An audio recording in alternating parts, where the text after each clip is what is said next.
యెహోషువ గ్రంథం 11వ అధ్యాయము 8వ వచనం. యెహోవా ఇశ్రాయేలు చేతికి వారిని అప్పగించెను, వీరు వారిని హతము చేసి మహాసీదోను వరకును మిశ్రేపాత్మాయి వరకును తూర్పు వైపున మిస్పే లోయ వరకును వారిని తరిమి నిశ్శేషముగా చంపిరి. న్యాయాధిపతులు 13వ అధ్యాయము 1వ వచనం చదువుకుందాం.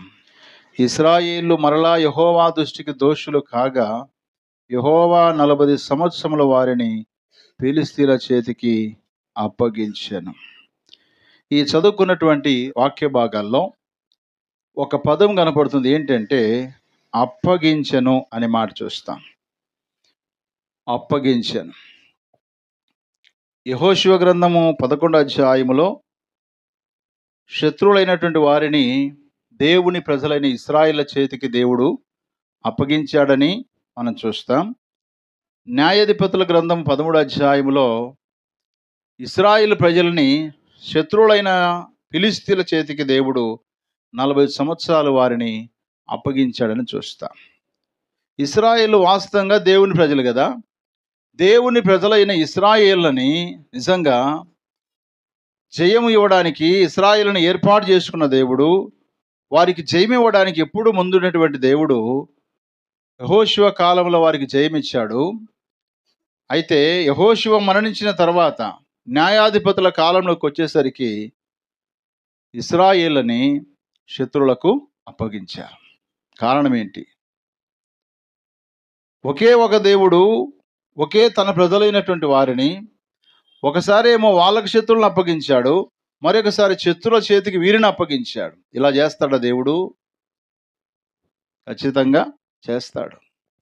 అక్కడ రాయబడిన మాట ఏంటంటే ఇశ్రాయేలు మరలా యెహోవా దృష్టికి దోషులు కాగా యెహోవా 40 సంవత్సరములు ఫిలిష్తీయుల చేతికి వారిని అప్పగించాడు. చాలాసార్లు దేవుడు తన ప్రజలని శత్రువుల చేతికి అప్పగించాడు. అంటే తన ప్రజలైనంత మాత్రాన ఎలా బ్రతికినా పర్వాలేదులే, వారికి సమస్తం అప్పగిస్తాను, సమస్తం ఇస్తానని దేవుడు చెప్పలేదు. దేవునికి అనుకూలముగా ఉన్నప్పుడు ఖచ్చితంగా వారికి వ్యతిరేకమైన పరిస్థితులు వస్తే వాటిని అనుకూలంగా మార్చేటువంటి దేవుడే తప్ప మన ఇష్టానుసారమైన జీవితాన్ని మనం జీవిస్తూ బ్రతుకుతూ నా దేవుడు నాతో ఉన్నాడు, నాకు సహాయం చేస్తాడు, నాతో ఉన్నాడు, నాకు మేలు చేస్తాడు, నాతో ఉన్నాడు, నా శత్రువులను అనగదీస్తాడు, నాతో ఉన్నాడు, నాకు న్యాయం చేస్తాడని అనేటువంటి భ్రమను మనం విడిచిపెట్టాలి. దేవునికి అనుకూలంగా ఉంటేనేమో నిజంగా నువ్వు కోరుకున్నట్టుగా చేస్తాడు ఆయన.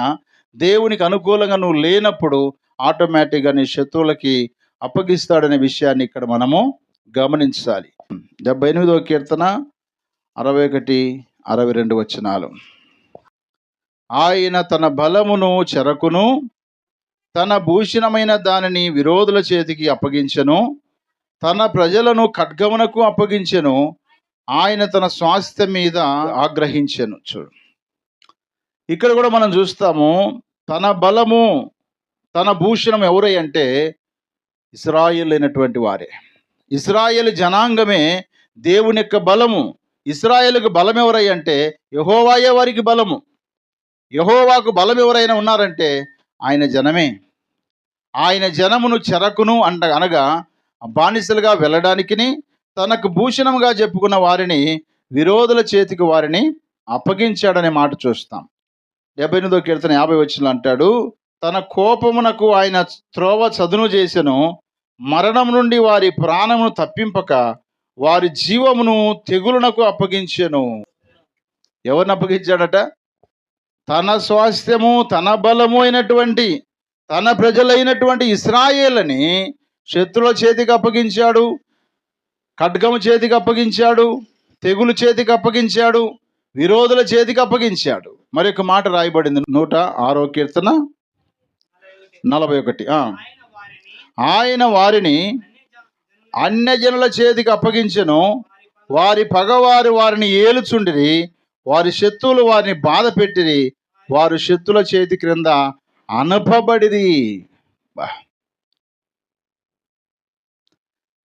తన ప్రజల పట్ల ఇన్ని రకరకాల పరిస్థితులు కారణం ఏంటి అంటే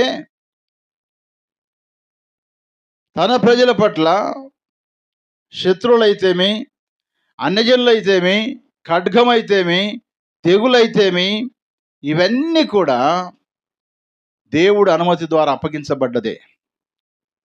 దేవుడు వారికి అప్పగించాడు అంతే. తన ప్రజలని చెప్పబడిన వీరిని విరోధుల చేతికి ఎందుకు అప్పగించాడు? ప్రశ్న రావాలి మనకిక్కడ. విరోధుల చేతికి ఎందుకు అప్పగించాడు? అన్యజనుల చేతికి ఎందుకు అప్పగించాడు? ఖడ్గము చేతికి ఎందుకు అప్పగించాడు?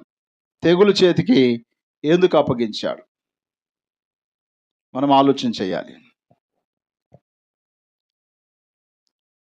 మన పిల్లల్ని మనం ఎవరికైనా అప్పగిస్తామా? చెప్పండి. మన పిల్లల్ని మనం ఎవరికైనా అప్పగిస్తామా? అప్పగించం. మరి దేవుడి పిల్లలు, దేవుని స్వాస్థ్యము, దేవుని బలము, దేవుని భూషణం అంటే కిరీటమైనటువంటి తన స్వాస్థ్యమును, తన ప్రజలను దేవుడి శత్రుల చేతికి, అన్యజనుల చేతికి ఎందుకు అప్పగించాడు? ఖడ్గము చేతికి ఎందుకు అప్పగించాడు? తెగులు చేతికి ఎందుకు అప్పగించాడు? వారు దేవుని దృష్టికి బహుఘోరంగా పాపం చేస్తూ ఉన్నారు.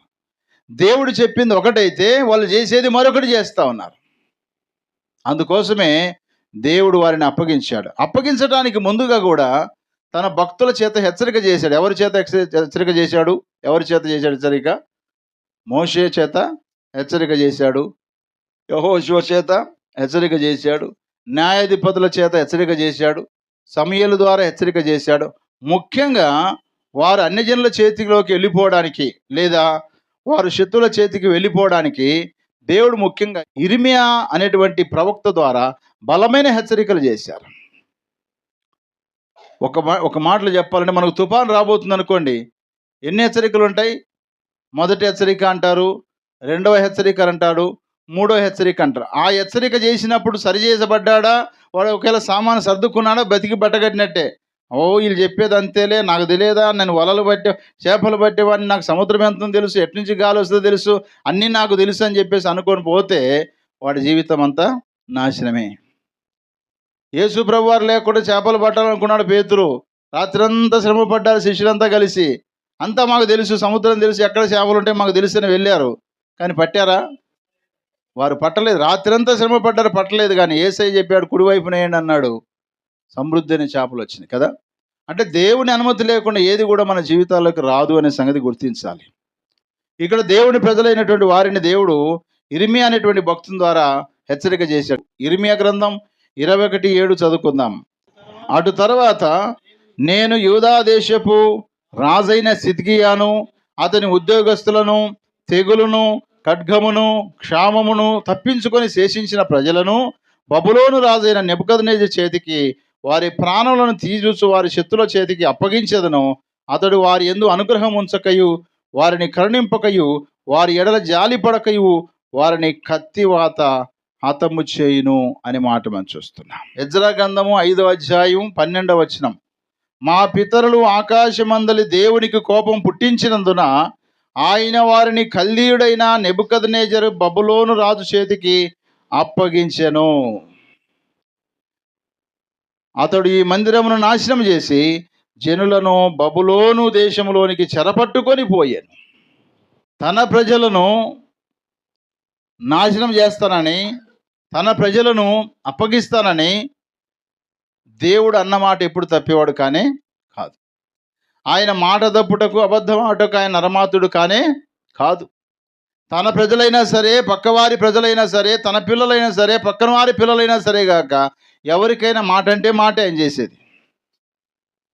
కాబట్టి ఇప్పుడు ఆయన ఏం చెప్పాడంటే, ఇర్మియా భక్తుని ద్వారా, ఎజ్రా ద్వారా ఏం చెప్పాడంటే, వారిని బబులోను రాజైనటువంటి నెబుకద్నెజరు చేతికి నేను వారిని అప్పగిస్తానన్నాడు. అలాగన దేవుడు వారిని అప్పగించాడు. అందుకే వారు ఎన్ని సంవత్సరాలు ఉన్నారు అక్కడ? 70 సంవత్సరాలు. ఇక్కడ దేవుని మాట వినందుకే, దేవునికి ఆయాసకరంగా ఉన్నందుకే, దేవునికి వ్యతిరేక దిశలో ప్రయాణం చేస్తున్నందుకే, దేవునికి కోపం పుట్టించినందుకే దేవుడు తన ప్రజలైన, తన బలమైనటువంటి, తన భూషణమైనటువంటి, తనకు ఘనత దేవలసిన తన ప్రజలను బబులోను చేతికి అప్పగించడం జరిగింది. జాగ్రత్త. మనం ఆయన మాట వినకపోతే, ఆయనకు మనం లోబడకపోతే, ఆయనకు కోపాన్ని తీసుకొచ్చిన వారిగా ఉన్నట్లయితే మనల్ని కూడా అప్పగిస్తాడు. జాగ్రత్త. బైబిల్లో ఒక దైవజనుడు ఉన్నాడు. వాస్తవంగా దేవుడు దైవజనులను కూడా అప్పగిస్తాడా? కేవలం విశ్వాసుల్ని అప్పగించేస్తాడా? ఆయనకు విరోధమైన పనులు సేవకుడు చేసినా సరేగాక, విశ్వాసి చేసినా సరేగాక, ఇద్దరు దేవుని దృష్టిలో ఎవరు? విశ్వాసులే కదా. వారి స్థానాలు, వాళ్ళ స్థాయిలు ఒకవేళ వేరుగా ఉండొచ్చేమో, సంఘములో, మందిరంలో, సమాజంలో, కానీ దేవుని దగ్గరికి వచ్చేసరికి ఎంతటి వాడైనా విశ్వాసే. తన బిడ్డనే. తన బిడ్డగా చెప్పబడుతున్నట్టు ఒక దైవజనుడికి దేవుడు ఒక మాట సెలవిచ్చాడు. ఏమని మాట సెలవిచ్చాడు? మొదటి రాజుల గ్రంథం 13వ అధ్యాయము 1వ వచనము 2వ వచనాన్ని చదువుదాం. అంతటా దైవజనుడైన ఒకడు యెహోవా చేత సెలవు నుండి యూదా దేశము నుండి బేతేలునకు వచ్చెను. ధూపం వేయుటకై యరొబాము ఆ బలిపీఠం వద్ద నిలిచి ఉండగా, ఆ దైవజనుడు యెహోవా ఆజ్ఞ చేత బలిపీఠమునకు ఈ మాట ప్రకటన చేసెను. బలిపీఠమా, బలిపీఠమా, యెహోవా సెలవిచ్చినదేమనగా, దావీదు సంతతిలో యోషియా అను ఒక శిశువు పుట్టును. నీ మీద ధూపం వేసిన ఉన్నత స్థలముల యొక్క యాజకులను అతడు నీ మీద అర్పించును. అతడు మనుష్య శల్యములను నీ మీద దహనము చేయును. ఈ బలిపీఠము బద్దలైపోయి దాని మీదనున్న బుగ్గి ఒలిగిపోవటయే యెహోవా ఇచ్చు సూచన అని చెప్పి, ఆ దినమున ఆ ప్రవక్త సూచన ఒకటి ఇచ్చెను. బేతేలనందున్న బలిపీఠం గురించి ఆ దైవజనుడు ప్రకటించిన మాట రాజైన యరొబాము విని బలిపీఠం మీద నుండి తన చెయ్యి చాపి వాణ్ణి పట్టుకొనమని చెప్పగా, అతడు చాపిన చెయ్యి ఎండిపోయెను. దాన్ని వెనుకకు తీసుకొనుటకు అతనికి శక్తి లేకపోయెను అని మాట చూస్తున్నాం. హల్లెలూయా. అంటే ఒక దైవజనుడిని పంపించాడు, ఆ పేరు రాయబడలేదు, కానీ ఒక దైవజనుడిని దేవుడు యరొబాము దగ్గర పంపించాడు. ఇలాంటి బలిపీఠం ఉంది, ఆ బలిపీఠంతో నువ్వు మాట్లాడు.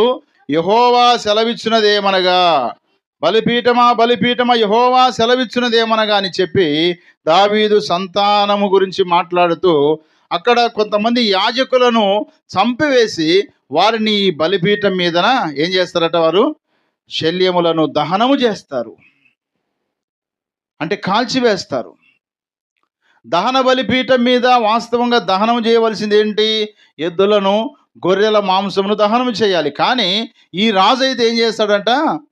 ఆయన యాజకులను అనగా దైవజనులను చంపివేసి వారిని దహనం చేస్తాడు అనే మాట నువ్వు ప్రకటించు అని చెప్పినప్పుడు ఆ దైవజనుడు వచ్చి యరొబాము దగ్గర ఉన్నటువంటి ఆ బలిపీఠంతో మాట్లాడి తిరిగి వెళ్ళిపోతుంటాడు. వెంటనే ఆ యరొబాము అంటే వాడిని పట్టుకొని రాని చెయ్యి చాపేసరికి ఆయన చెయ్యి ఇట్లాగే ఎండిపోతుంది. దాన్ని వెనక్కి లాక్కోవాలని చూస్తాడు, కానీ అది ఎంత మాత్రం రానే రాదు. ఆ తర్వాత దైవజనుడు బతినాడు, అయ్యా అయ్యా, ఇదిగో నేను ఇలా అన్నందుకు నాకు ఈ యొక్క చెయ్యి ఇట్లా అయిపోయింది, అది బాగుపడినట్లు దయచేసి నా కొరకు దేవుణ్ణి వేడుకో అని బ్రతిమలాడినప్పుడు ఈ దైవజనుడు ప్రార్థన చేస్తాడు. ఈ దైవజనుడు ప్రార్థన చేసిన తర్వాత తన చెయ్యి బాగైపోద్ది. 5వ వచనం చదువుదాం. మరి యెహోవా సెలవు ప్రకారము దైవజనుడు ఇచ్చిన సూచన చొప్పున బలిపీఠం బద్దలు కాగా బుగ్గి దాని మీద నుండి ఒలిగిపోయెను. అప్పుడు రాజు, నా చెయ్యి మునుపటి వలె బాగగునట్లు నీ దేవుడని యెహోవా సముఖమందు నా కొరకు వేడుకొనమని ఆ దైవజనుడిని బతిమాలు కొనగా, దైవజనుడు యెహోవాను బతిమాలు కొన గనుక రాజు చెయ్యి మరలా బాగై మునుపటి వలె ఆయను. హల్లెలూయా, హల్లెలూయా. బలిపీఠము కాలిపోతుంది, బలిపీఠం పడిపోతుంది అన్నప్పుడు బలిపీఠం పడిపోయింది దైవజనుడు చెప్పినట్టుగా. అలాగనే చెయ్యి అలాగే ఉండిపోయినటువంటి యరొబాము యొక్క చెయ్యి బాగుపడాలని దేవుని దగ్గర ప్రార్థన చేశాడు. ఆయన ప్రార్థన విని ఆయన చెయ్యిని బాగు చేశాడు. అంటే ఈ దైవజనుడు ఎలాంటి వాడు అంటే దేవుడి మాట ప్రకారం కొనసాగేవాడు. ఎవరి మాట? దేవుడు ఏం చెబితే అదే పలుకుతాడు. దేవుడు ఏం చెప్పమంటే అదే చెబుతాడు. దేవుడు ఎలా ఉండమంటే అలా ఉంటాడు. అంత రోషంగా ఉన్నటువంటి దైవజనుడైనా, అంత రోషంగా ఉన్నటువంటి ఈ దైవజనునికి ఒక గతి లేకపోతే ఒక పరిస్థితి వచ్చింది. ఏంటి ఆ పరిస్థితి? చదవండి. మొదటి రాజుల గ్రంథం 13వ అధ్యాయం 24వ వచనం.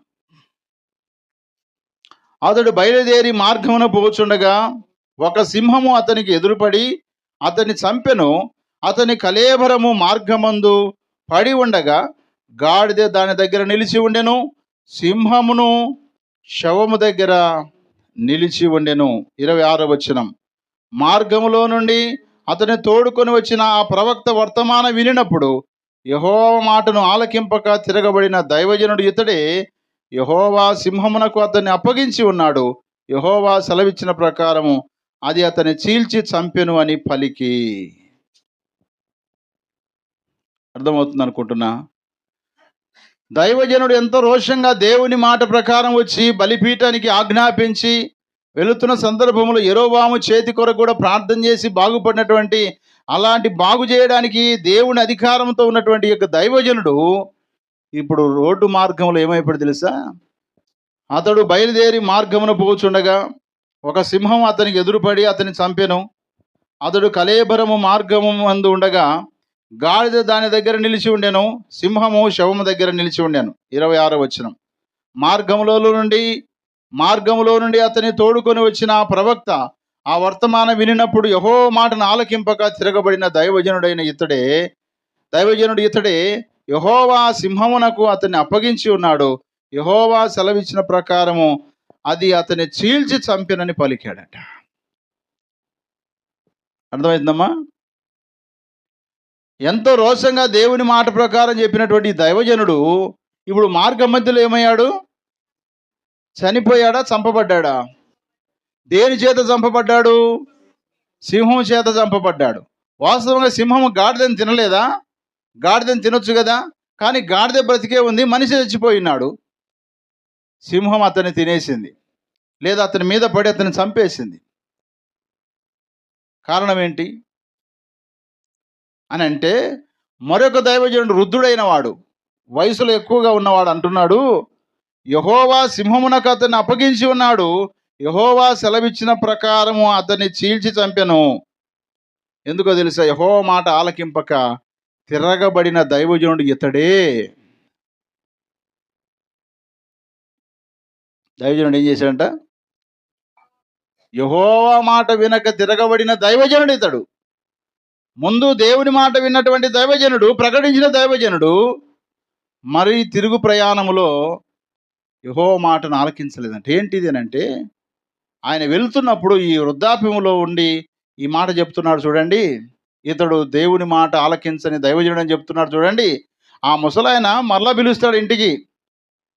అయ్యా, యెరొబోముకు చెయ్యి బాగలేకపోతే ప్రార్థన చేశావు, ఆయన బాగైపోయింది, సరే మంచిదే, నేను కూడా నీలాంటి దైవజనుడినే, మా ఇంటికి వచ్చి భోజనం చేయన్నప్పుడు ఆయన అంటాడు, లేదు లేదు, దేవుడు చెప్పాడు నాకు, నువ్వు వెళ్ళి ప్రకటించి మళ్ళీ వెనక్కి రమ్మన్నాడు, అంతే, ఎవరి దగ్గరికి వెళ్ళొద్దని చెప్పాడని చెప్పేసి ఆ మాట చెప్తే, అప్పుడు ఆ ముసలాయన అంటాడు, సీనియర్ పాస్టర్, నేను కూడా ప్రవక్తనే, నాకు కూడా దేవుడు మాట్లాడాడు. ఎవరితో? నాతో కూడా దేవుడు మాట్లాడాడు, ఆ దైవజనుడికి భోజనం పెట్టమని చెప్పాడు. నేను నీ ఆస్తి అడగట్లేదు, నీ అంతస్తులు అడగట్లేదు, భోజనం పెట్టి పంపిద్దామని. జాగ్రత్త, దేవుని మాట వినకుండా చేసే పరిస్థితులు ఏంటో తెలుసా? భోజనం ఒకటి. భోజనం నిజంగా ఆదామవ్వలు దేవుని మాట వినకుండా చేయడానికి కారణం ఏంటి? తినే ఆహారమే కదా. ఆహారం మనం శోధిస్తుంది. అందుకే ఎవరు పెడితే ఆ భోజనాలు తినడానికి మనం ఇష్టపడకూడదు. కష్టపడి మన చేతులతో వండుకొని తినే ఆహారం మంచిది. లేదా ఏలియాగా దేవుడు ఎవరితోనే పంపించి ఇచ్చే ఆహారం మంచిది. ప్రేమతో పిలిచి మనం బాగా పెట్టి దాంట్లో విషయం కలిపి చంపడం కంటే 1 గంట లేట్ అయినా వండుకొని తినడం చాలా మంచిది. దైవజనుడు దేవుని మాట కంటే గొప్పవాడా? ఒకవేళ పాస్టర్ అయితే కావచ్చు గాక, సీనియర్ అయితే కావచ్చు గాక, అబద్ధము చెప్పి తనను వెనక్కి లాగాడు. అంటే దైవజనులు కూడా అబద్ధం ఆడతారంటే ఖచ్చితంగా దైవజనులు కూడా అబద్ధం ఆడేవారు. జాగ్రత్త సుమ. నువ్వు ఎలాగైనా ఉండి సరేగాక, దేవుడు నిన్ను దీవిస్తే గాడ్ బ్లెస్ యూ అంటాడు, అంతే. నువ్వు ఇలా ఉండడం కరెక్ట్ కాదని చెప్పే దైవజనుని ఈనాడు చాలామంది ఇష్టపడలేదు. దైవజనుడు నిజంగా పోయేవాడిని ఆ సీనియర్ దైవజనుడు వెనక్కి పిలిచి ఆయనకు భోజనం పెట్టి పంపించేశాడు. పంపించబడినటువంటి ఆయన మార్గంలోనే చచ్చిపోయాడు. పంపించబడినటువంటి ఆ దైవజనుడు చనిపోయాడు. కారణం ఏంటంటే, యెహోవా అతన్ని సింహమునకు ఏం చేశాడు? అప్పగించేశాడు. కారణం ఏంటంటే, దేవుడి మాటను విన్నాడు కానీ ఆలకించలేదు. అందుకే వారు వినుట మట్టికే విందుడు కానీ గ్రహించరన్నాడు. వాక్యాన్ని వినాలి, గ్రహించాలి, ఆ ప్రకారం జీవించాలి. 4 విత్తనాలు యేసయ్య చెప్పిన ఉపమానాలు మనం గమనిస్తే, ముళ్ళ పొదలు పడ్డాయి కొన్ని ఉన్నాయి, త్రోవ పక్కన పడినవి కొన్ని ఉన్నాయి, మరికొన్ని రాతి నేల పడినవి కొన్ని, మరికొన్ని అయితే మంచి నేల పడి అవి ఫలించి అభివృద్ధి పొందినాయి అట. ఎవరయ్యా వీళ్ళనంటే యేసయ్య చెప్పాడు, వాక్యాన్ని విని దాన్ని గైకొని వారు 30 60 100 ఫలిస్తారన్నాడు. హల్లెలూయా. ఫలించవలసినటువంటి ఆ దైవజనుడు, గొప్పగా చెప్పుకోవాల్సిన ఆ దైవజనుడు ఇప్పుడు చనిపోయాడు, దేవుడే తనను సింహానికి అప్పగించాడని మరొక దైవజనుడు తన గురించి సాక్ష్యం చెప్తున్నాడు. ఈరోజు వాక్యం వింటున్న ప్రియ దేవుని బిడ్డ, దైవజనాంగమా, మన జీవితంలో దేవుని మాట వింటున్నామా? దేవుని మాట విని ఆలకిస్తున్నామా? ఆలకించి ఆ ప్రకారం జీవిస్తున్నామా లేదనేది చాలా ప్రాముఖ్యమైన విషయం. దేవుడు అబ్రహాముతో మాట్లాడుతూ అన్నాడు, ఆదికాండం 17 అధ్యాయము 1 వచనం, అబ్రాము 99 ఏండ్ల వాడైనప్పుడు యెహోవా అతనికి ప్రత్యక్షమై, నేను సర్వశక్తి గల దేవుడను, నా సన్నిధిలో నడుచుచు నిందారహితుడవయుండుము, నాకును నీకు మధ్య నా నిబంధన నియమించి నిన్ను అత్యధికంగా అభివృద్ధి పొందించదనని అతనితో చెప్పెను. హల్లెలూయా. అబ్రహాముతో దేవుడు చెప్పాడు. ఎప్పుడైనా సరిగాక దేవుడు చెప్పిందే చేస్తాడు, కానీ చెప్పంది ఎప్పుడు చెయ్యడు. దేవుడు దైవజనుడు చెప్పాడు, నువ్వు వెళ్ళి అది ప్రకటించరమ్మని చెప్పాడు, అంతే తప్ప ఎవరైనా పిలిస్తే భోజనానికి వెళ్ళు, వాళ్ళు ప్రార్థన చేయి, వాళ్ళు ఏదైనా కానుకిస్తే తీసుకొని రా, ఇలాంటి పంచాయతీలు ఏం దేవుడు పెట్టలేదు అక్కడ. నువ్వు వెళ్ళు, ప్రకటించు, వచ్చేసే అన్నాడు, అంతే. కొన్ని సందర్భాల్లో పౌలు భక్తుడు కూడా కొన్ని ప్రాంతాలకు వెళ్తున్నప్పుడు అక్కడికి వెళ్ళొద్దు అన్నాడు దేవుడు, ఆసియాకు వెళ్ళొద్దు అన్నాడు, మరొక ప్రాంతానికి వెళ్ళి అక్కడ సువార్త చేశాడు. దేవుని మాట ఎప్పుడైనా సరే కాక ప్రియులారా, అవునంటే అవును, కాదంటే కాదు. మన మాటలు కూడా ఎట్టుండాలి? మన మాట అవునంటే అవును, కాదంటే కాదుగా ఉండాలి. కానీ అవునన్న దానికి కాదన్న దానికి మరొక 2 కలిపి మన జీవితాన్ని కొనసాగిస్తే ఒకవేళ సాఫీగా కొంతవరకు నడుస్తుందేమో, తర్వాత అమాంతంగా పడిపోతావు. చాలా జాగ్రత్తగా ఉండాలి.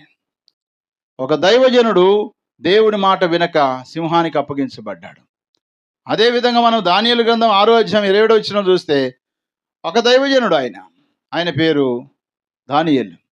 దానియేలు సింహాల నోటి నుంచి తప్పించబడ్డాడు. చూసారా? కారణం ఏంటంటే దానియేలు దేవుని మాట విన్నాడు, ఆలకించాడు, ఆ ప్రకారము కొనసాగాడు. పౌలు భక్తుడు తిమోతికి మాట చెప్పాడు. ఏంటి ఆ మాట? 2వ తిమోతికి రాసిన పత్రిక 4వ అధ్యాయం 17వ వచనం, అయితే నా ద్వారా సువార్త పూర్ణంగా ప్రకటింపబడి నిమిత్తమును అన్యజనులందరూ దాన్ని విను నిమిత్తమును ప్రభు నా ప్రక్క నిలిచి నన్ను బలపరిచిన గనక నేను సింహము నోట నుండి తప్పించబడితిని అన్నాడు. హల్లెలూయా. ఈయన కూడా దైవజనుడైన దానియేలును సింహాల నోటి నుంచి తప్పించాడు. దైవజనుడైన పౌలు గారిని సింహం నోటి నుంచి తప్పించాడు. కారణం ఏంటంటే దానియేలు దేవుడు చెప్పిన రీతిగా దేనికి సాగిలపడకూడదని దేవుడు చెప్పాడు. అందుకోసం ఆయన విగ్రహానికి ఆయన సాగిలపడలేదు. ఇక్కడ పౌలు భక్తుడు ఆయన సువార్తను ప్రకటించమని ప్రభు చెప్పాడు గనక ఆయన పనిలో కొనసాగుతున్నాడు గనక అతన్ని కూడా సింహము నోటి నుంచి దేవుడు అతన్ని తప్పించాడు. కానీ యెరోబాముతో ప్రకటించినటువంటి ఆ యొక్క దైవజనుని మాత్రము సింహము నోటికి అప్పగించాడు. దేవుడు ఏమైనా పక్షపాత? ఆయన పక్షపాతి కానే కాడు ఎంత మాత్రం కూడా. ఆయన మాట వినకపోతేనే అలా జరిగింది. ఆదామవులతో దేవుడు చెప్పాడు, మీరు ఆ పండు తిన ఖచ్చితంగా మీరు చచ్చిపోతారని చెప్పాడు కదా. మరణం వచ్చింది, దేవుందే తప్పనడానికి లేదు, ముందుగానే ఆయన హెచ్చరిక చేశాడు.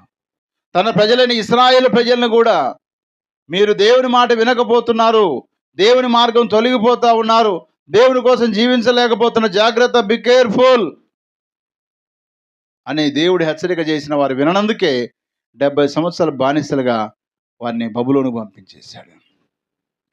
కాబట్టి ప్రియ దేవుని బిడ్డలారా, దేవుని మాటలు వింటూ చదువుతూ ఆలకించకుండా మన జీవితంలో కొనసాగినంత కాలము దేవునికి ఆయాస్కరమైపోతాం. దేవుడు ఒక్కసారిగా అప్పగించేశాడంటే మన పరిస్థితి అంతే సంగతులు. బైబిల్లో మరొక మాట రాయబడి పేతురు పత్రికలో, 1 పేతురు పత్రిక 5వ అధ్యాయము 7వ వచనం 8వ వచనం చదువుదాం. ఆయన మిమ్మల్ని గురించి చింతించున్నాడు గనక మీ చింత యావత్తు ఆయన మీద వేయుడి, నిబ్బరమైన బుద్ధి గలవారై మెలకుగా ఉండుడి. మీ విరోధి అయిన అపవాది గర్జించే సింహం వలె ఎవరిని మింగుదునా అని వెదుకుచూ తిరుగుచున్నాడు. మీ విరోధి అయిన అపవాది అనగా సాతానుడు సింహానికి పోల్చబడ్డాడు. నీ కొరకే నా కొరకు ప్రాణం పెట్టిన యేసుక్రీస్తు వారు కూడా యూదా గోత్రపు సింహంగా పిలువబడ్డాడు. యూదా గోత్రపు సింహం చేతిలో పడటం మంచిదే, కానీ అపవాదైన సింహము నోటిలో పడితే మన జీవితాలు పాడైపోతాయి సుమా. కాబట్టి వాక్యాన్ని, దేవుని మాటను వినని దైవ జనాంగాన్ని దేవుడు అప్పగించేశాడు. దేవుని మాటను విననటువంటి దైవజనుణ్ణి సింహమునకు దేవుడు అప్పగించేశాడు. అందుకని మన జీవితాల్లో బహు జాగ్రత్తగా ఉండాలి. దేవుడు ఒకవేళ అప్పగిస్తే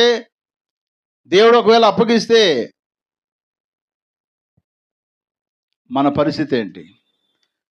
తెగులకు అప్పగించినా తట్టుకోలేము, ఖడ్గమునకు అప్పగించినా తట్టుకోలేము, అన్యజనుల చేతికి అప్పగించినా తట్టుకోలేము, రోగమునకు అప్పగించినా తట్టుకోలేము, మరణానికి అప్పగించినా తట్టుకోలేము.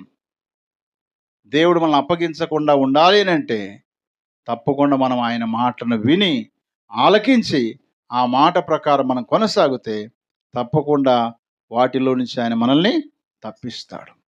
116 కీర్తన 8వ వచనంలో అంటాడు భక్తుడు, మరణము నుంచి నా ప్రాణమును, కన్నీళ్లు విడకుండా నా కన్నులను, జారిపడకుండా నా పాదములను ఆయన తప్పించి ఉన్నాడు అంటాడు. హల్లెలూయా. కాబట్టి దైవజనుడు దేవుని మాట విన్నాడు కానీ ఆలకించలేదు. మనం కూడా చాలాసార్లు మాటలు వింటున్నాం, ఆలకించట్లేదు. ఒకవేళ నువ్వు ఆలకిస్తే ఆ ప్రకారమే చేస్తావు. మీరు కావాలంటే తర్వాత మీరు చదువుకోండి, ఈ యొక్క అధ్యాయం అంతా చదువుకోండి. ఈ రాజుల గ్రంథం 13వ అధ్యాయం అంతా చదివితే మీకు ఆశ్చర్యం కలుగుద్ది. ఎంతగా దేవుని మాట వినే దైవజనుడు ఒక్కసారిగా ఎవరో సీనియర్ దైవజనుడు చెప్పిన మాట విని ఒక్క పూట ఆహారం కోసం తన జ్యేష్ఠత్వాన్ని ఏశావు ఏం చేశాడు? అమ్మేసుకున్నాడు. ఒక పూట భోజనం కోసం సింహానికి అప్పగించబడ్డాడు, తన ప్రాణాన్ని పోగొట్టుకున్నాడు దైవజనుడు. ఒక్క పూట ఆహారం కోసం అతడేమో ఏశావేమో జ్యేష్ఠత్వం నమ్ముకుంటే ఇతడేమో తన ప్రాణాన్ని పోగొట్టుకున్నాడు. ఒక్కరోజే ఒక మనిషి దీవించబడేది ఒక్క రోజులోనే. 100 రోజులు కష్టపడతావు, సంవత్సరం అంతా చదువుకుంటారు, కానీ ఆ ఒక్క ఎగ్జామ్స్లోనే నీ జీవితం అంతా బయటపడుతుంది. దానికంటే ముందు 365 రోజులు నైస్గా కాలేజీకి పోతుంటావు, వస్తుంటావు, పెన్నులు కొనుక్కుంటుంటావు, పుస్తకాలు కొనుక్కుంటుంటావు, డ్రెస్సులు, నీకు ఏది కావాలంటే అది కొనిస్తూ ఉంటారు కదా, అన్నీ చేస్తూ ఉంటారు. నీ కథ ఉంది బిడ్డ. ఎప్పుడో exams, after exams result coming soon. గుండె డబ్. అయినా దొంగ ఎత్తులు నక్క ప్లాన్లు వేసుకుంటుంటారు. నేను బాగా రాశాను, వాళ్ళు రాసేటోళ్ళు ఏమో నా పేపర్లు వేరే వాళ్ళకు రుద్దేసి నా మార్కులు వాళ్ళకి వేసారు. వాళ్ళు పొరపాటు అయిపోయింటారు మమ్మీ డాడీ. నేనైతే బాగా చదివాను. జాగ్రత్త. తల్లిదండ్రులు మోసం చేస్తావేమో, అన్నను మోసం చేస్తావేమో, నీ స్నేహితులు మోసం చేస్తావేమో, నీ సేవకుని మోసం చేస్తావేమో, కానీ దేవుణ్ణి మోసం చేయలేవు. ఎవరిని మోసం చేయలేము? దేవుణ్ణి మోసం చేయాలని చూశాడు కదా ఆయన. ఆకలితో పోతున్నాడేమో,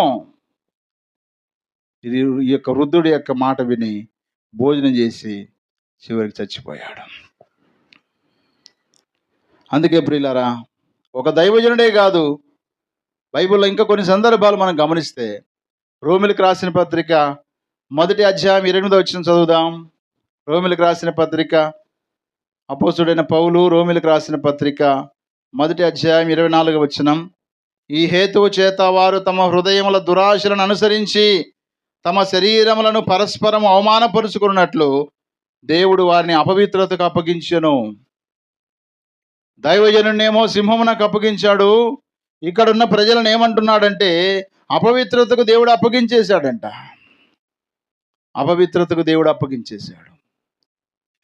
అపవిత్రతకు అప్పగిస్తే వాళ్ళు ఎలా ఉన్నారో తెలుసా? ఆ మాట మనం చదువుదాం. 25వ వచనం. అట్టి వారు దేవుని సత్యమును అసత్యమునకు మార్చి సృష్టికర్తకు ప్రతిగా స్పష్టమును పూజించి సేవించిరి.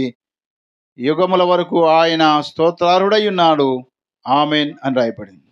అంటే ఇక్కడ కొంతమంది ఏం చేస్తున్నారంటే సత్యమును అసత్యమునకు మార్చి సృష్టికర్తకు ప్రతిగా సృష్టిని పూజ చేస్తూ ఉన్నారు.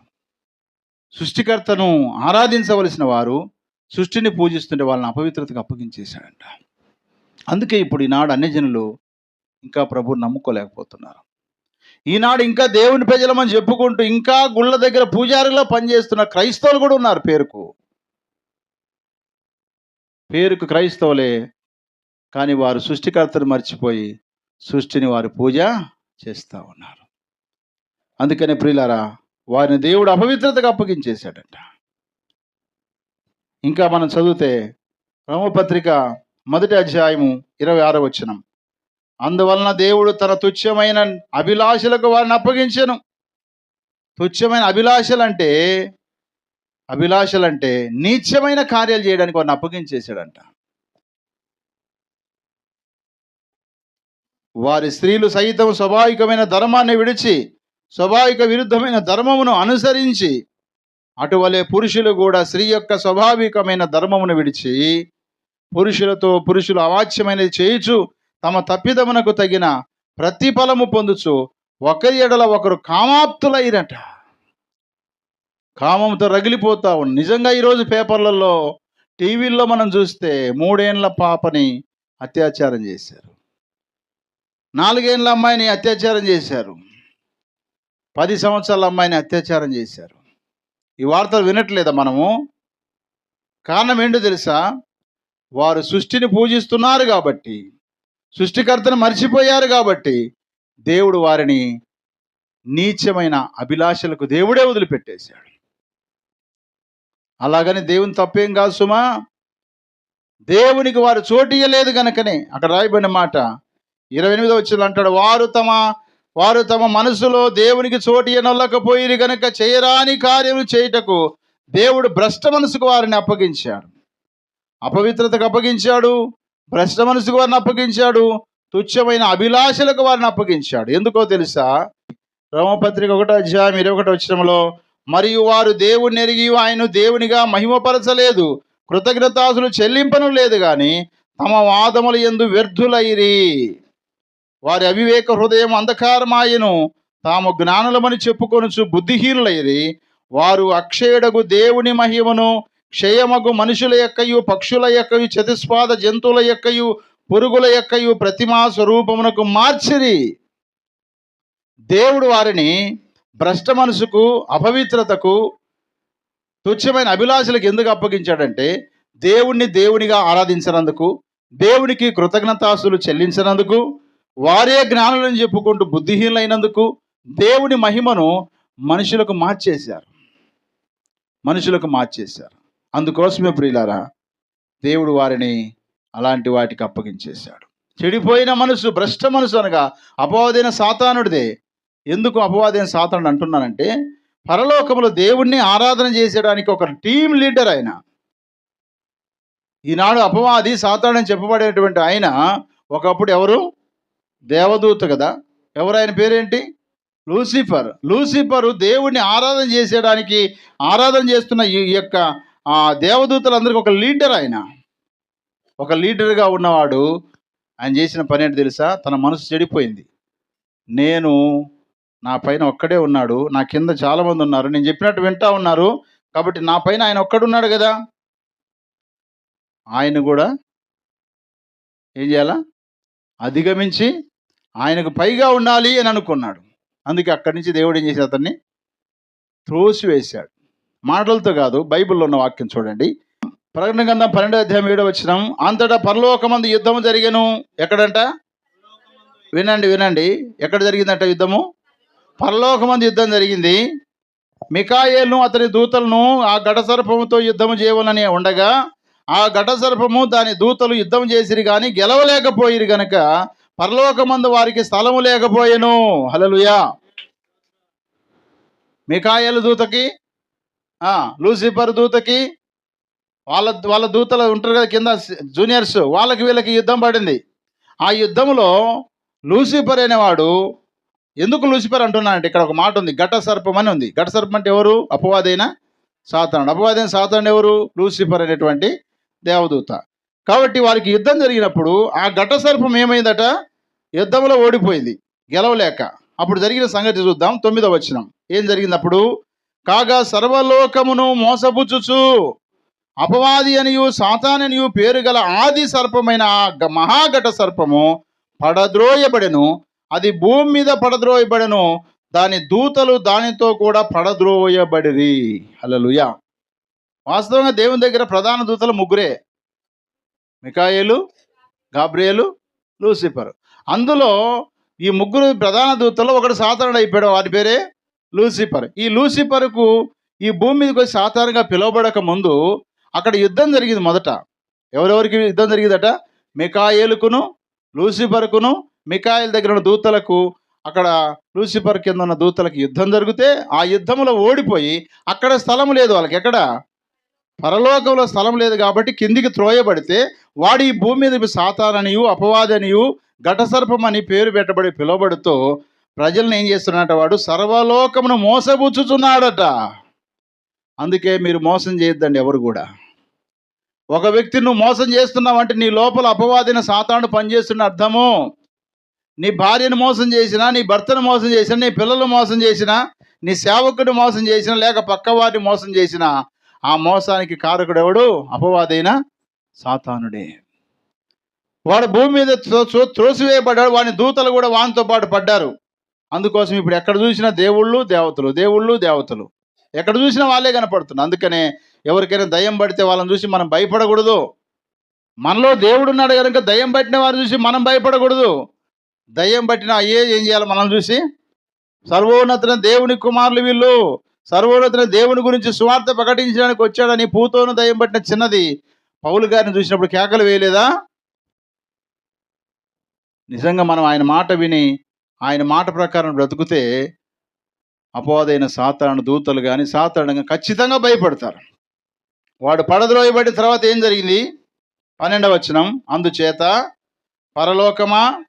పరలోక నివాసులారా ఉత్సహించుడి, భూమి సముద్రమా మీకు శ్రమ, అపవాది తనకు సమయం కొంచెమే అని తెలుసుకొని బహు క్రోధము గలదై మీ యొద్దకు దిగి వచ్చున్నాడని చెప్పాను.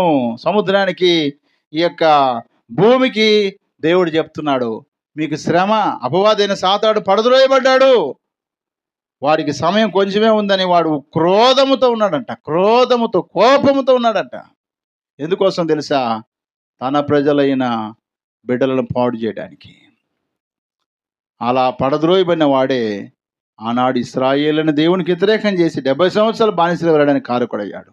అలా పడద్రోయబడిన వాడే ఈ ముసలోని దగ్గరికి వెళ్ళి అబద్ధం ఆడిపించి దైవజన్ను వెనక్కి పిలిపించి ఆ తర్వాత మార్గ మధ్యలో చనిపోవడానికి కారకుడయ్యాడు. ప్రతి ఒక్క వ్యక్తి నష్టం వెనకాల అపవాది యొక్క ముద్ర ఖచ్చితంగా, అపవాది యొక్క అనుమతి తప్పకుండా ఉంటుంది. ఇదే పడిపోయిన అపవాది దేవుని దగ్గరికి వెళ్ళి యోబు గురించి కొట్లాడాడు కదా, కానీ అక్కడ యోబు దేవుణ్ణే గెలిపించాడు, కానీ అపవాది ఓడిపోయాడు. హల్లెలూయా.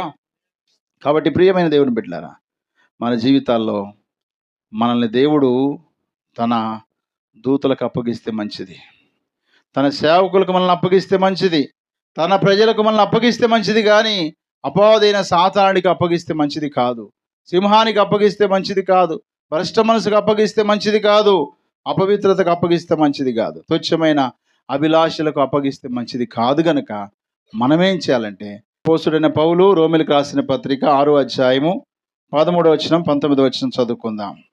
మరియు మీ అవయములను దుర్నీతి సాధనములుగా పాపమునకు అప్పగింపకుడి, అయితే మృతులలో నుండి సజీవులమనుకొని మిమ్ముని మీరే దేవునికి అప్పగించుకొనుడి. మీ అవయములను నీతి సాధనములుగా దేవునికి అప్పగించుకొనుడి. 19వ వచనం, మీ శరీర బలహీనతను బట్టి మనిషి రీతిగా మాట్లాడుచున్నాను. ఏమనగా అక్రమము చేయుటకై అపవిత్రతకును అక్రమమును మీ అవయములను దాసులుగా ఎలాగ అప్పగించుదురో అలాగే పరిశుద్ధత కలుగుటకై ఇప్పుడు మీ అవయములను నీతికి దాసులుగా అప్పగించుడి అన్నాడు. నిజంగా దేవుడు మనల్ని అలాంటి విషయాలకు అప్పగించకుండా ఉండాలంటే మన అవయములను, మన జీవితమును మనం ఏం చేసుకోవాలా? దేవునికి మనము అప్పగించుకోవాలి. నీతికి దాసులుగా అనగా, నీతి అనగా ప్రభువైన యేసుక్రీస్తు వారికి దాసులుగా మన చేతులను, మన కాళ్ళను, మన కళ్ళను, మన చూపులను, మన తలంపులు, మన జీవితం అంతటిని కూడా ఆయనకు మనం ఏం చేసుకోవాలి? అప్పగించుకోవాలి. వివాహం జరుగుతుంది అనుకోండి, అప్పుడు ఏం చేస్తారు? పెళ్లి కుమారుడికి పెళ్లి కుమార్తెను ఏం చేస్తారు? పెళ్లి కుమారుడికి పెళ్లి కుమార్తెను ఏం చేస్తారు? దాన్ని ఏమంటారంటే కన్యాదానం అంటారు. ఏమంటారు? కన్యాదానం. కన్యాదానం. పెళ్లి కుమారుడికి పెళ్లి కుమార్తెను అప్పగించిన తర్వాత ఏమంటారంటే, ఇక మీరు వెళ్ళవచ్చు, కలిపిన చేతులకి ఎప్పుడు ఎన్నటికి వారిని విడదీయకూడదు. కలిపిన చేతులు అవే, విడగొట్టే చేతులు కూడా అవే తయారైపోయినాయి. కానీ వాక్యం ఏమంటుందంటే, ఎవరైతే కలిపారో ఇక వారు ఎన్నడూ కూడా విడదీయడానికి వీలు లేనే చివరికి వీరిద్దరు కూడా విడిపోవడానికి వీలు లేదు. ఒకవేళ అలాగూ జరిగిన ఎడల చట్టరీత్యా మీకు నేరము శిక్ష విధింపబడుతుందని వివాహం జరిగినప్పుడు మనం చూస్తాం. కాబట్టి ఇక్కడ ప్రభువు పౌలు భక్తుల ద్వారా మనకేం మాట్లాడుతున్నానంటే, మన అవయములను నీతికి సాధనములుగా మనం అప్పగించుకోవాలి. అప్పగించుకున్నప్పుడు ఒకప్పుడు మనం ఏం చేసామంట, అపవిత్రతకు అక్రమమునకు మన అవయవాలు అప్పగించుకున్నాం. కానీ ఇప్పుడైతే పరిశుద్ధత కలుగుటక ఇప్పుడు మీ అవయముల నీతికి దాసులుగా మీరు అప్పగించుకోనండి అన్నాడు. నీతికి అనగా ప్రభువైన యేసుక్రీస్తు వారికి. ఎందుకు యేసుక్రీస్తు వారికే మనం మన అవయవాలు నీతికి సాధనాలుగా అప్పగించుకోవాలి అంటే కారణము, గలతీ పత్రిక 1వ అధ్యాయము 4వ వచనంలో, మన తండ్రి అయిన దేవుని చిత్త ప్రకారము క్రీస్తు మనలను ప్రస్తుతపు దుష్టకాలములను విమోచింపవలనని మన పాపముల నిమిత్తము తన్ను తాను అప్పగించుకొనెను. హల్లెలూయా. మన పాపముల నిమిత్తం తన్ను తాను అప్పగించుకున్నాడు. దేనికి అప్పగించుకున్నాడు? శిలువ మరణానికి తన్ను తాను అప్పగించుకున్నాడు. అందుకోసమే మీ అవయముల నీతికి సాధనాలుగా దాసులుగా దాన్ని మీ యొక్క అవయవాలను అప్పగించుకొని అన్నాడు. ఎఫెసీ పత్రిక 5వ అధ్యాయం 2వ వచనంలో ఈ మాట సెలవిస్తాడు. కావున మీరు ప్రియులైన పిల్లల వలె దేవుని పోలి నడుచుకొనుడి. క్రీస్తు మిమ్మును ప్రేమించి పరిమళ వాసనగా ఉన్నట కొరకు మన కొరకు తను తాను దేవునికి అర్పణముగాను బలిగాను అప్పగించుకొనను. అలాగుననే మీరును ప్రేమ కలిగి నడుచుకొనని పౌలు భక్తుడు మాట్లాడుతున్నాడు. మనము నీతిగా జీవించటానికి, నీతిమంతుడైన యేసుక్రీస్తు వారికి మన యొక్క అవయవాలను అప్పగించుకోవడానికి గల కారణం ఏంటంటే, యేసయ్య మన కొరకై తను తాను అప్పగించుకున్నాడు. దుష్ట కాలంలో నుంచి మనల్ని తప్పించడం కోసమే, అనగా అపవాదైన సాతాను నుంచి తప్పించి. ఎందుకు అపవాదిని తప్పించాలంటే, అపవాది ఎక్కడో ఉండవలసిన వాడు భూమిని త్రోసివేయబడ్డాడు. ఇక్కడ మనల్ని వాని స్వాధీనంలో పెట్టుకొని మనల్ని ఏం చేస్తాడు, చివరికి మరణానికి మనల్ని తీసుకెళ్తాడు. నేత్రాశ కలుగజేస్తాడు, శరీరాశ కలుగజేస్తాడు, జీవోడంబాన్ని కలుగజేస్తాడు, అబద్ధాలు కలుగజేస్తాడు, అక్రమాన్ని కలుగజేస్తాడు, మోసాన్ని కలుగజేస్తాడు. ఇవన్నీ కలుగజేసి దేవునికి దూరం చేసి చివరికి మనల్ని ఎక్కడ తీసుకుపోతాడు? పాపం వల్ల వచ్చు జీతము మరణము. ఆ మరణములోనికి వెళ్లకుండా ఉండడం కొరకై దేవాతి దేవుడు దేవుని కుమారుడిగా ప్రభువైన యేసుక్రీస్తుగా ఈ లోకానికి వచ్చి నీ కొరకు నా కొరకై సిలువలో తన ప్రాణాన్ని అప్పగించుకున్నాడు. ఆయన కోసం నువ్వు ప్రాణాన్ని పెట్టాల్సిన అవసరమేమి లేదు. కానీ ఆయన కోసం నీ దేహాన్ని, నీ అవయవాలను ఆయనకు అప్పగించుకుంటే చాలు. అలా అప్పగించుకోకుండా నువ్వు ఎన్నిసార్లు ప్రభు బలలో పాల్గొన్న దానివల్ల ప్రయోజనం లేదు. రొట్టె తీసుకుంటున్నాం, ద్రాక్షరసం తాగుతున్నాం, ఇదే నోటితో చెడ్డ మాట్లాడుతున్నాం, అబద్ధాలు ఆడుతున్నాం, మోస మాటలు మాట్లాడుతున్నాం, ఎన్నో రకరకాల దేవునికి ఆయాసమైన కార్యాలు చేస్తున్నాం. దేవుని ఉగ్రత రాదంటారా? నా శరీరం తిని నా రక్తం దాగువాడు నిత్య జీవం గలవాడు అన్నాడు. నా శరీరం తిని నా రక్తం దాగువాడు మరణంలో నుంచి జీవములోనికి దాటి ఉన్నాడని చెప్పాడు కదా. ఊరికి చెప్పలేదు ఆ మాట. దుష్టకాలములో ఉన్న దుష్టుడైన అపవాది చేతుల్లోంచి నన్ను తప్పించటానికి, విడిపించటానికి, వాని చేతుల్లోంచి బయటికి తీసుకురావడానికి కోసమై తన ప్రాణాన్ని పన్నంగా పెట్టాడు ప్రభు. ఆ ప్రభు కొరకే నువ్వు అప్పగించుకోకపోతే ఒక రోజున దేవుడు నిన్ను అపవిత్రతకు అప్పగిస్తాడేమో, భ్రష్ట మనసుకు అప్పగిస్తాడేమో, తుచ్చమైన వాటి కోసం అప్పగిస్తాడేమో, గర్జి సింహమైన అపవాది చేతికి అప్పగిస్తాడేమో. నువ్వు మరణించి ఏమైపోతావో ఆలోచన చెయ్యి, పరీక్షించుకో. పరిశుద్ధంగా జీవించటానికి నీ అవయవాలను, నీ జీవితాన్ని ప్రభుకు అప్పగించుకొని ఈ లోకంలో ప్రభు కోసం బ్రతకాలని పరిశుద్ధాత్మ దేవుడు నీతో నాతో మాట్లాడాడు. ఆ మాటలు మనం గుర్తు చేసుకుంటూ, పరీక్ష చేసుకుంటూ ప్రార్థన చేసుకుందాం. కృపగల తండ్రి, నీకు వందనాలు. నమ్మదగిన దేవానికి స్తోత్రాలు చెల్లిస్తున్నా. ఇంతవరకు వాక్యాన్ని మాకు పంచిపెట్టారయ్యా. మా అవయములను నీకు నీతికి సాధనలుగా మేము అప్పగించుకోవాలని, మీరు మా కోసం సిలువకు అప్పగించుకున్నారని, ఒకవేళ మేము అప్పగించుకోకపోతే దేనికి అప్పగించబడతామో కూడా మీరు మాతో మాట్లాడారు ప్రభా. భ్రష్ట మనసుకు కానీ, అపవిత్రత కానీ, తుచ్చమైన వాటికి కానీ, సింహమునకు కానీ, మరణమునకు కానీ, అపవాదికి కానీ మేము అప్పగించబడకుండా నీకు మాత్రమే అప్పగించుకొని నీ కొరకు నమ్మకంగా జీవించుట కొరకై మమ్మల్ని సంసిద్ధం చేయండి, సహాయం చేయండి అయ్యా. అలాగన మీరు మా కొరకై శిలువ త్యాగమును చేశారు. మా కొరకు నిన్ను నీవు అప్పగించుకొని నీ శరీరమును అర్పించారు. నీ రక్తమును మా కోసం దారపోశారు. నిజమే నాయనా. ఒకప్పుడు అపవిత్రతకు, ఒకప్పుడు పాపమునకు మా దేహమును మా అవయవులను అప్పగించున్నాం. కానీ ఇప్పుడైతే నీ పరిశుద్ధతకు మేము అప్పగించుకొని సెలవిచ్చాం. నీకు వందనాలు, స్తోత్రాలు చెల్లిస్తూ విన్న వాక్యాన్ని విడిచిపెట్టక ప్రతి హృదయాల్లో ఫలింపచేయమని కోరుకుంటూ యేసయ్య నామములో ప్రార్థించి వేడుకొనుచున్నాము తండ్రి. ఆమేన్.